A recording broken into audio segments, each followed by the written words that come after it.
Russia is celebrating Cosmonautics Day, marking the first manned flight into orbit by Yuri Gagarin in 1961.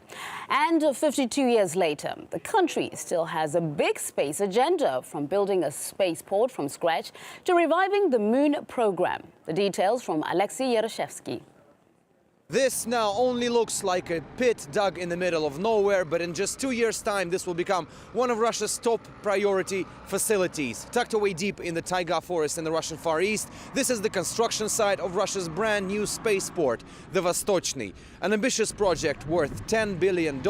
It will become the main and the sole launching pad of all Russia's manned spaceships starting from the year 2018. But the first test launches are expected to start in just 2 years' time, and will replace in many ways the Baikonur Cosmodrome, which certainly belongs to Kazakhstan. And the geographic location of the Vostochny Cosmodrome is much more convenient than Baikonur. It's understood that when spaceships take off, some parts disconnect from the vessels and fall into the ground. In this case, they will not be falling into the ground, or more likely be falling into the ocean. Of course, there will be some disadvantages when the Cosmodrome is finished, is completed.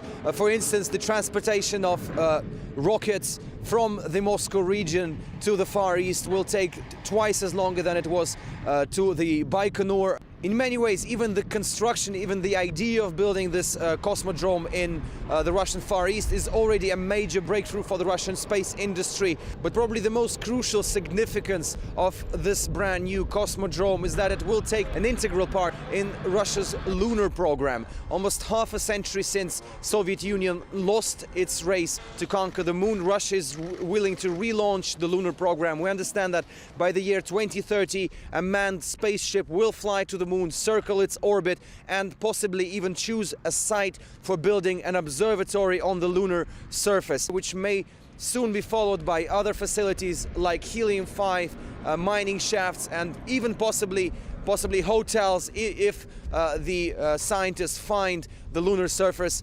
inhabitable by humans. So definitely an interesting spin to that story, but of course we have to wait until the year 2030 to see whether Russia's lunar program can be successful. But we know for sure that these spaceships will be launched from here, from the Russian Far East.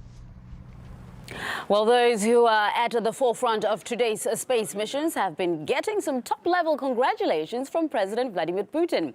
While visiting the Vostochny Cosmodrome in Russia's Far East, he promised the new spaceport will make the job of the ISS crews easier. Now, if you want to track Russia's space history, check out the gallery on our website, Pioneering Moments Caught on Camera at RT.com.